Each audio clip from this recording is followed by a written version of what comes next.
Before the world sees your wins, your soul has to feel your work. It's the reps nobody applauds that produce the wins that do, all through a shifting of your identity into a dominator. This is all done in the dark every single day. So let me be your guide as I welcome you to this episode of the Dark Work Daily. Hey, you already know what you're avoiding. Already know the thing you're avoiding. And I'm gonna tell you the truth, if you didn't fear it, you wouldn't be avoiding it. You might go, no, Anthony, I'm not afraid of anything. No, you are. It's okay. If you weren't afraid of it, it would already be done. I'm not afraid of eating breakfast, right? So it gets done, right?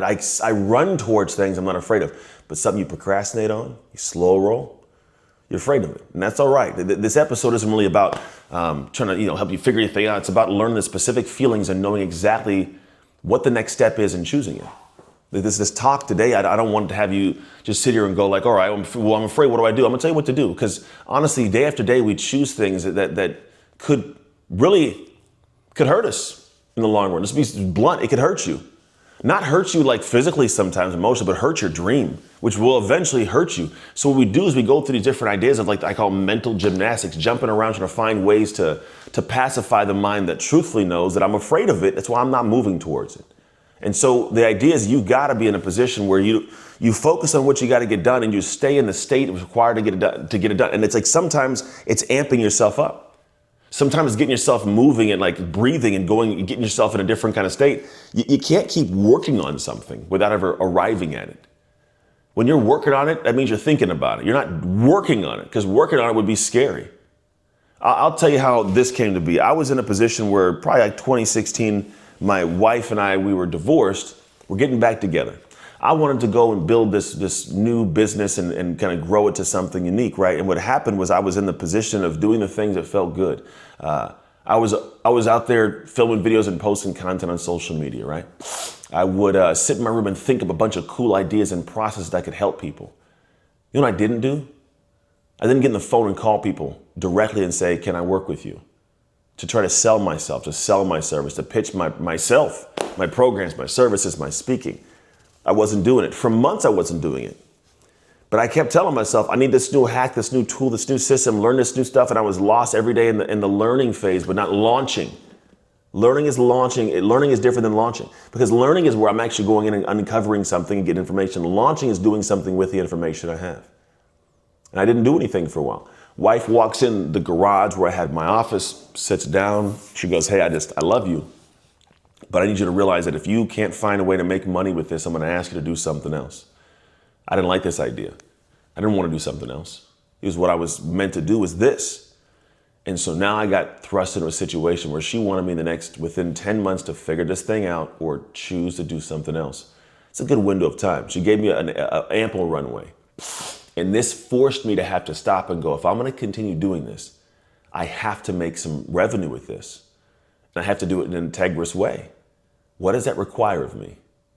And the more I looked at things, the more I figured out that it wasn't anything random. It was things that were already in front of me, but I was just too scared to go do them. To make the ask, to send the emails out of fear of rejection, to get on calls and get the no's, all these different things. There's so much that goes on for me that I realize back then, I was playing a safe game behind the camera, behind the desk, behind the dry erase board, but not in front of the world saying, pay me for this thing I've been working on. And so what I ended up doing was completely switching, and it was scary. I'm not gonna lie, because there was no guarantee of success. I got a lot of no's, a lot of rejection, failure, lost a little more money. I started making the money. I started finding out the solutions. And to be honest, when I finally was making a good $5,000 to $10,000 a month, the crazy thing was I would look back on my life and go, why is it that I didn't have this earlier? Why was I not actually making more revenue and more impact before this year? I've been doing it for 3 years by this time. Why am I not making the revenue? And you know what it was? I was avoiding the scary stuff.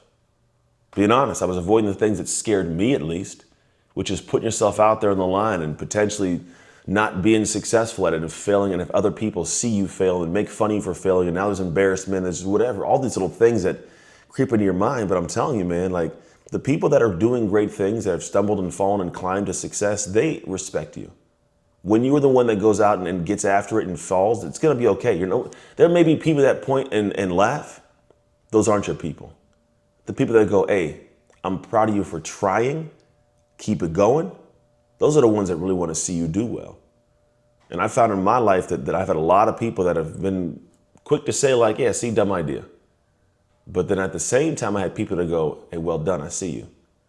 The only separation is that I did the stuff that's scary that they also had to do, so they see that I've done that. They say real recognizes real. That's what it was. The real thing, a real experience, and somebody really seeing you put that real effort in past the point of difficulty, of fear, of apprehension. So many people don't do this, that when you do it, it stands out. It's prominent. And if you don't, you're gonna have to look back at life and go, man, I wish I woulda, coulda, or make a bunch of excuses that internally your brain knows you're lying about. You didn't pursue and didn't do. So my thought to you is, stop avoiding things. Don't do the easy work anymore. Put that down, table it. Focus on the needle moving stuff, the stuff that makes your stomach turn and twist, that has you losing sleep, that has you kind of slowing down out of fear of rejection or apprehension because what if it doesn't go right and you might struggle.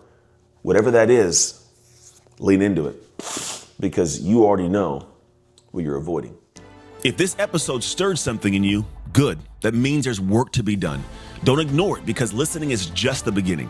Because real change happens when you engage and you commit. So I invite you to join the Dark Work community inside the Dark Work app, which is where you communicate with amazing people on the same journey as you. You can find them on the App Store and the Google Play Store right now. Step into the conversations that sharpen your habits, strengthen your identity, and keep you locked in to the Dark Work.